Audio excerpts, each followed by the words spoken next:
Hey there. One book can change everything.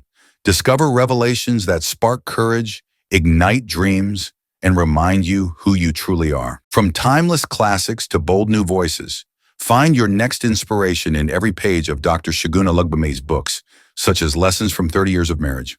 Marriage is much more than a social contract. It is an institution established by God Himself. The man was never created to live in isolation, independent, alone, or all self-sufficient by himself. For two are better than one because they have a better reward for their labor. Red flags. Deception turns rulers into subjects and makes the wise foolish. It is the reason behind every failure, loss, pain, or regret. The life coach. The lessons we learn in life are: precept must be upon precept, precept upon precept, line upon line upon line, here a little, there a little. Wisdom is loaded in all of creation.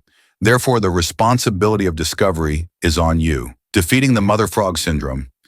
Mother frog syndrome is symptomatic of a lifestyle that is comfortable with whatever life throws at it. A man with great dreams who is unwilling to do anything about it. It is a reactionary life rather than an active one. A life that responds rather than initiates. Without conquest, there can be no victory. Without reaching, there is no getting. This is an apt description of what today's church looks like. This book teaches you how to kill these lethargic and apathetic lives. Mercy Extended.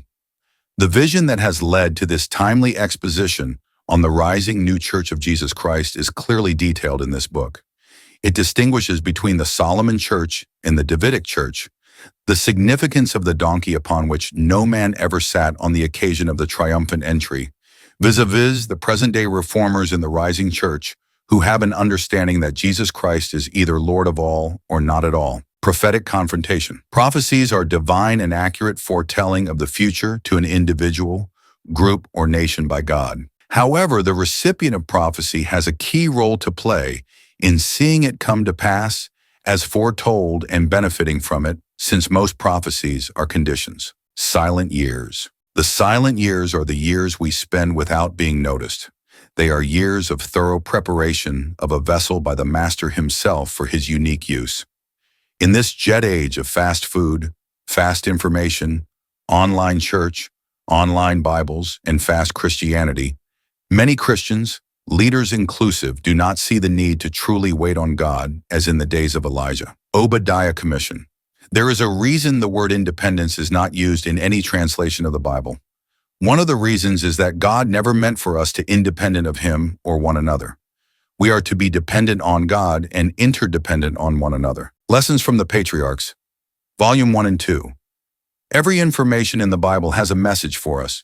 We sure can learn from the names, places, numbers, people, principles, and instructions therein. You can order all these books and more on Amazon or call +2 34805 116 6211.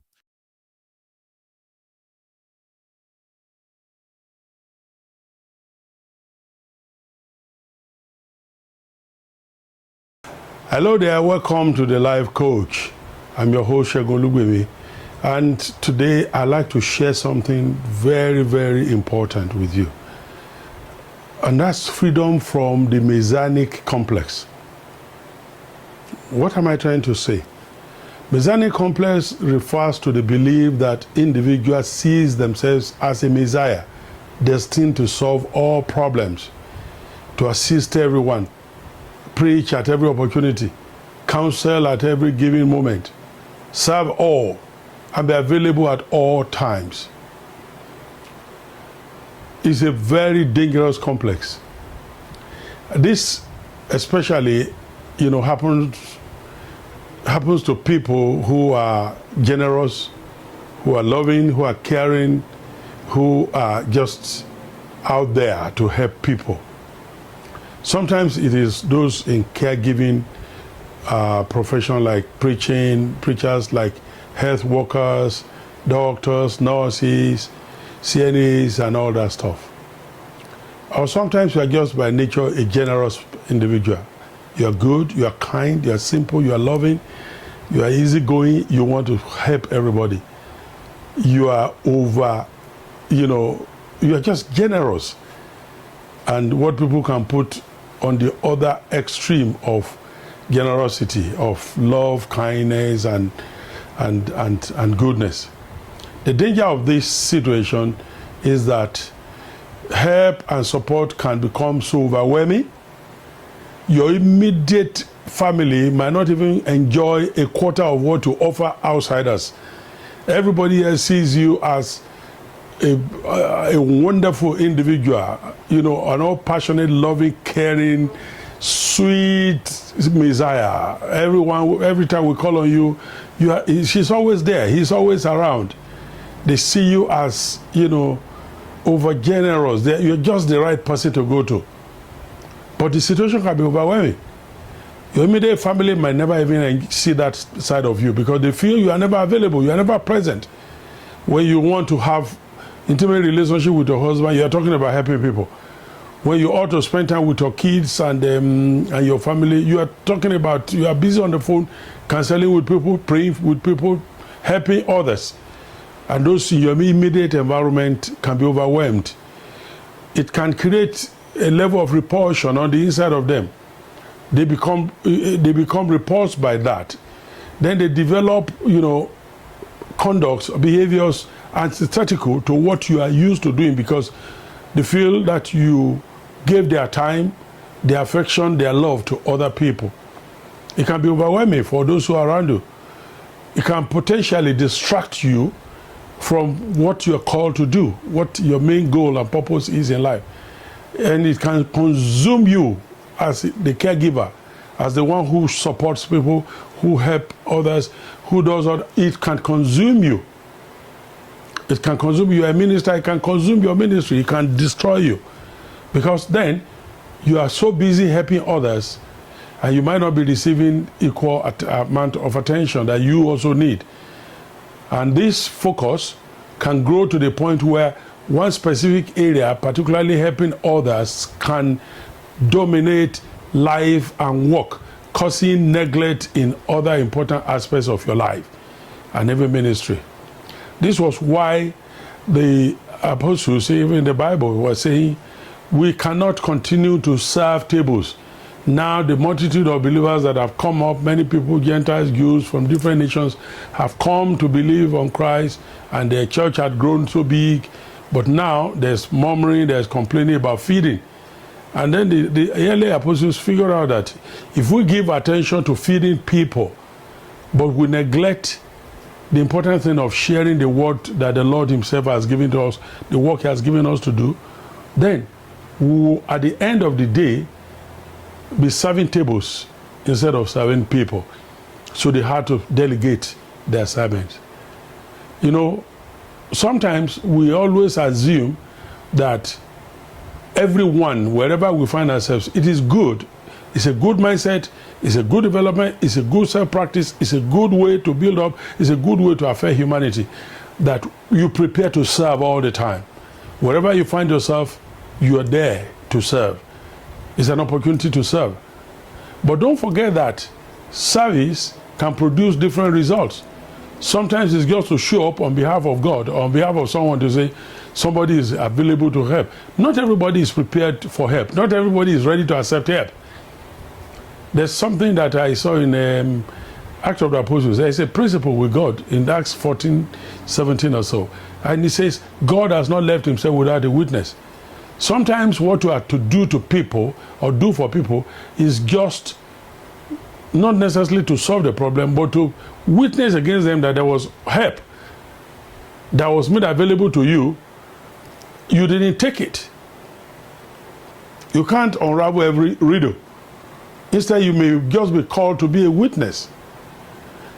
I remember there's a prophet in the Bible. The Bible is so good because it applies to every rule of life. A prophet called Ezekiel. This man will labor, this man will walk, this man will preach. And God told him right at the onset of his assignment as a prophet, he said to him, I'm sending you to these people. They are rebellious people. They are my people. They are rebellious. I know them. They're not going to take you seriously. They're not going to listen to you. But don't reject the message for them by not delivering the message. You have no right to refuse to deliver a message simply because you are already aware you had not premonition, but you had an earlier information, a foreknowledge that these people will reject the message. God said, I know they will reject it, but still be my witness. So you are to witness against them. Your presence is not to solve all problems.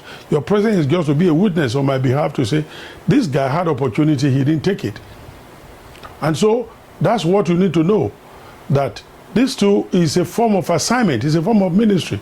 It's a form of assignment God has given to you, that give people opportunity to say yes or no. Give them the first right of refusal. If they don't take it, that's their business. But there are times that you try to help people, and I always say this to people. If 3, 4, 5 people were to be drowned, I mean not drowning, but falling into a deep pit, and by sheer wonders, by sheer miracle or whatever it is, you maneuver your way out. Or if 4 people were there in the pit, and then you find yourself not being there, and by falling inside there, they saved you from falling. You see that the best way to bring them out is not to go into the same pit. The best way will be to stay out here, look for help out there, get them ropes, harness and whatever, let them hang on to it while you draw them out. And if you were in the pit with them, but you were able to come out, then you need to regain your life first. When you're flying in the aircraft, the first thing when they, as the hostess begin to announce the pilots and they begin to talk to you, welcoming you, and they're going to tell you, as you hear now, we have an oxygen mask in case the cabin suddenly, because it works with pressure, in case the cabin loses oxygen. How do you help yourself? They say there's a mask there, put on your mask, they show you how to put on the mask, and as you put on the mask, they tell you how to release it and how to generate oxygen. And then they will add a caveat. Before you do this for a child, if you are having a child or a dependent, save yourself first. That's one of the first laws of nature. Survivor first. Is that you have to be alive first before you help other people. So going with a complex that says that you can solve everyone's problem is problematic in itself. The Messianic complex is a form of addiction that makes one feel that he is needed. He feels the need to be needed by everyone, always, by trying to get involved in providing solutions to every problem, even when they are least equipped to do that. I just told you that.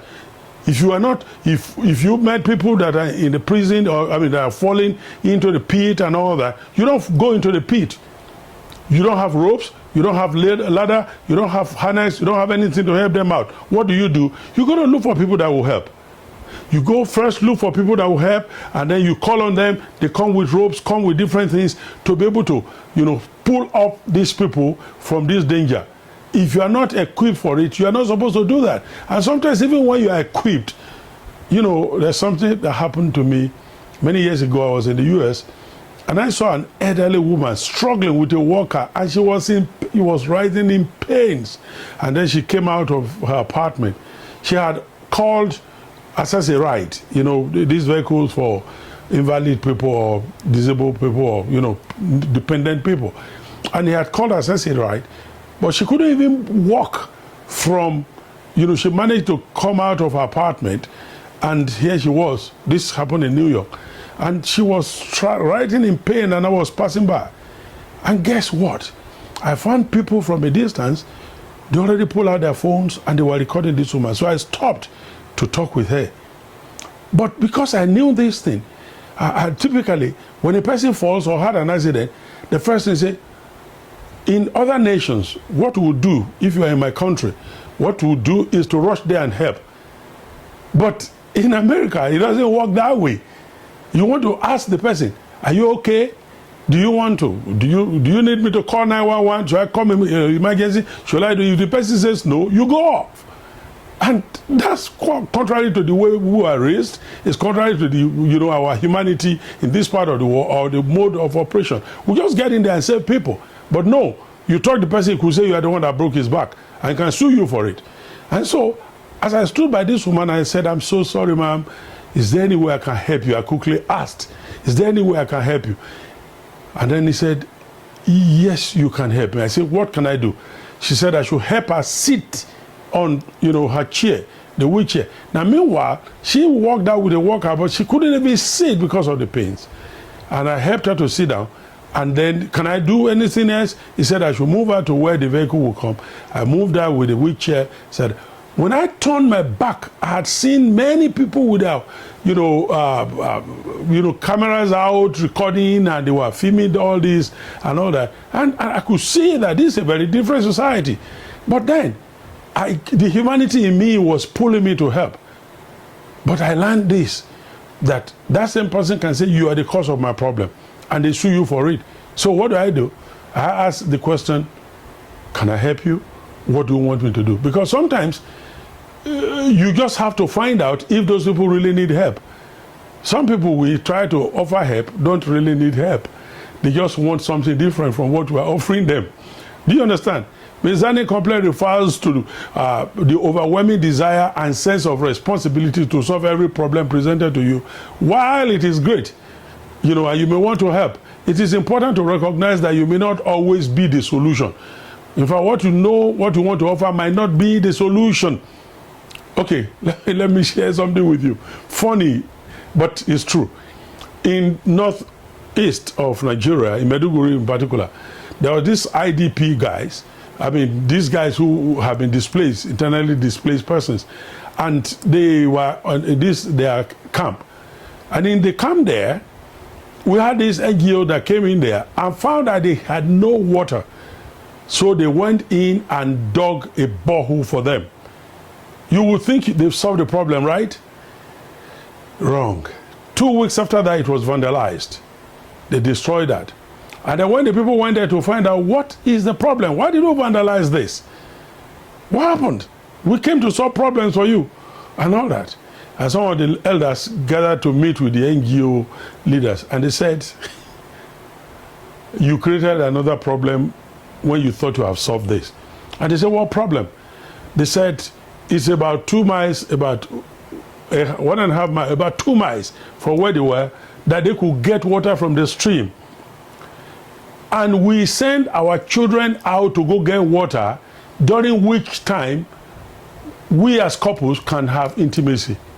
Because throughout, they were all living in the camp, an open camp, and there's no way they could have intimacy with their wives. So what did they do? They prefer to send the children to 2 miles to go get water for them.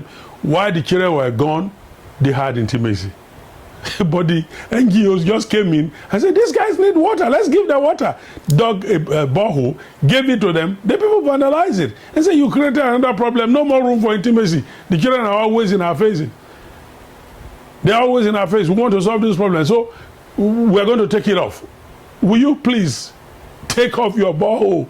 We need them to go away so we can have, some time with our wives and husbands. Do you understand what I'm saying? So in some cases, trying to take on too much can lead to frustration. Like this NGO felt, what kind of human beings are these? We try to help you and this is what you did.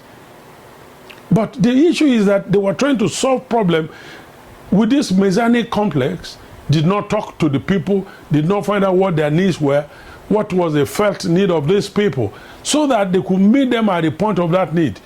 They supplied them what they felt the people needed, not what the people really needed.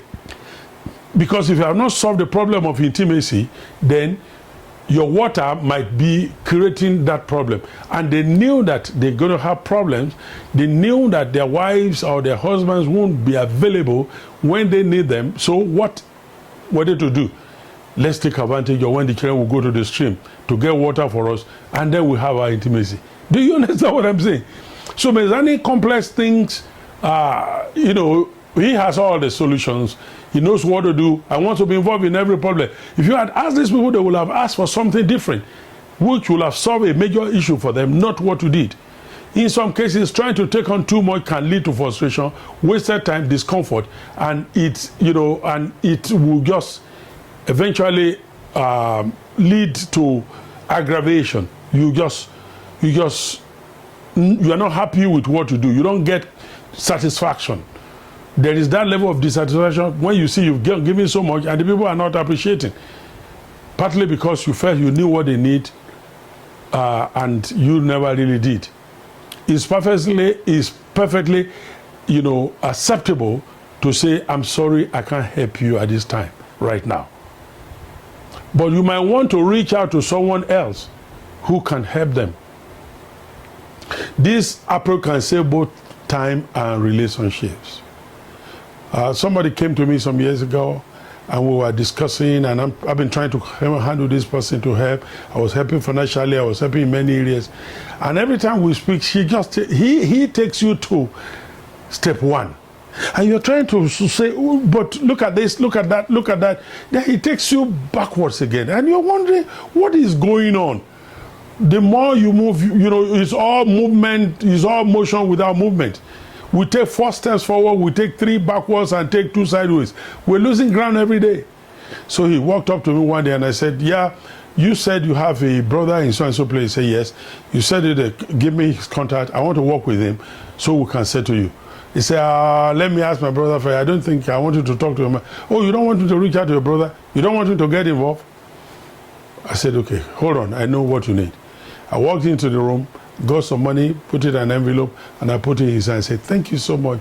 I've realized I can't help you. I'm not the man you need. It's someone else. I pray for you. I pray that God will give you clarity. I pray you have peace of mind. I pray you'll be fulfilled. I pray that God will show you where to go and he will solve your problem. I love you very much. Here's my gift. God bless you. Next, I'm ready to cancel the second person because there is no use just hanging in there. It's not going to work. I've done it for too long and I'm not willing to waste my time any further. Do you understand what I'm saying? Number 2, it is erroneous to assume that you must have solution to everyone's problem around you. Very often, most people have already decided what they want before presenting their issues to you. And that's where the problem is, oh, we need to make up, we need to be together, we need to, reconcile, we need to have this person on our board, this person must be there. In the first place, if they don't want to be there, don't force them to be there. If they don't want to be in your life, don't force it. A person who wants to be there will be there naturally, without struggle. Do you understand what I'm saying? You can solve everybody's problem. Very often, most people already have decided. That's the bottom line. Sometimes it's life-saving to link them up with someone else apart from yourself and let them decide their fate altogether. You can't solve everybody's problem. It's like the case of Abraham and Lot. You remember Abraham and Lot? Abraham was a man of peace. But what happened? The only trouble headache he had was with Lot. It was God who called Abraham. And then he went ahead. As he was going, he went with Lot, his nephew. And then on the way, they got to this, and God started blessing both of them and increased Lot because of Abraham. And what happened? They started having issues. And then the headmen, it's not today Fulani have been fighting. And then they started having issues and they were quarreling. The headsmen were quarreling. And what did Abraham say? He said, well, choose where you want to go. And Lot did not have the decency to allow his uncle to choose first. Well, he chose a well-watered plain of Sodom. He went there, and in the days to come, we knew what happened. But while he was there, some kings went to war and captured him with his family. So the only war Abraham ever fought with 318 people, servants that he raised, was to bring Lot and his family out. Constantly trying to help this guy is always giving him issues. Then he fought the war, and then he got him out, restored him and his family back. After some time again, the angels of the Lord came with a company of 2 angels, met with this guy, and then he prayed and pleaded on behalf of Sodom and Gomorrah, and Lot was there. And then they came out again. What else would Abraham have done for this guy? What else? What else? Are you telling me Mrs. Lot did not know that Uncle Abraham had done already so much? He was a witness. And Abraham just kept running to one thing. In the following morning, Sodom and Gomorrah were destroyed, and then he looked up. His heart was pounding because look at the smoke. He didn't know whether Lot made it out with his family. Do you understand what I'm saying? Take it easy. Calm down. You can't solve everyone's problem.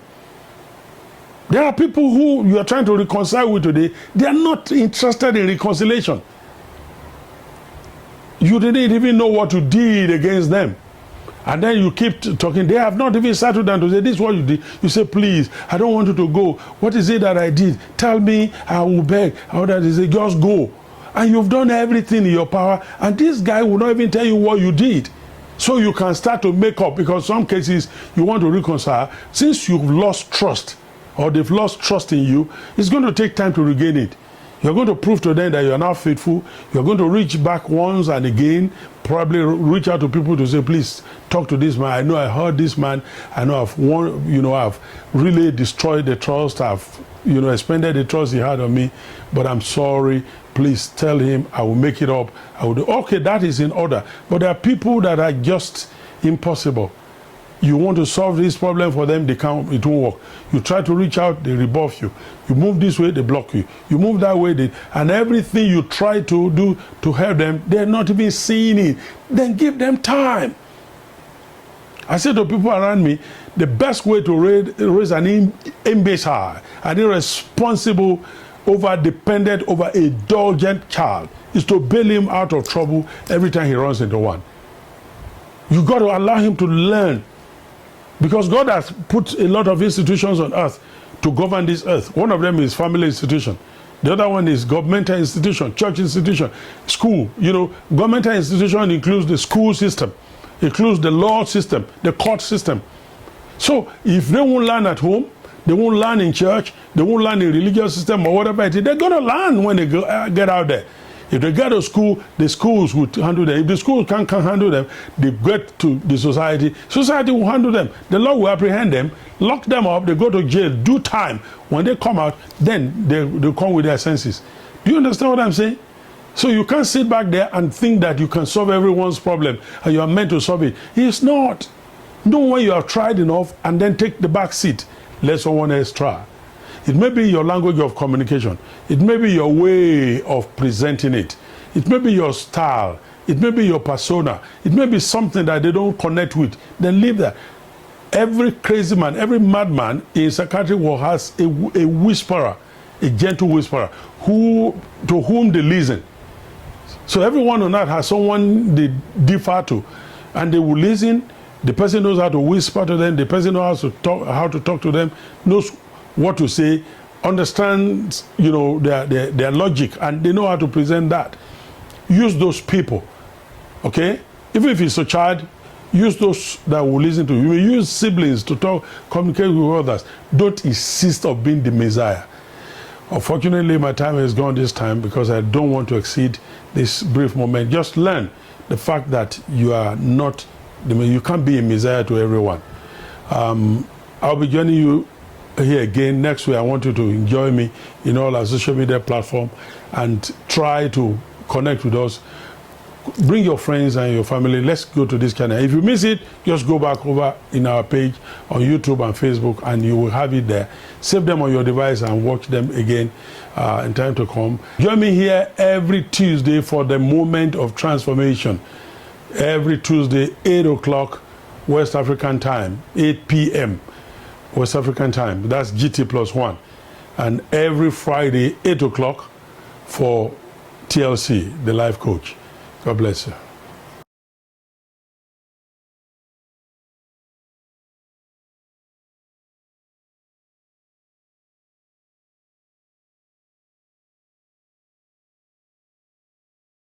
Remember, your journey of self-discovery is a continuous one.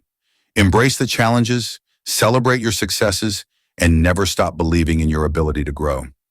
Thank you for listening to The Life Coach.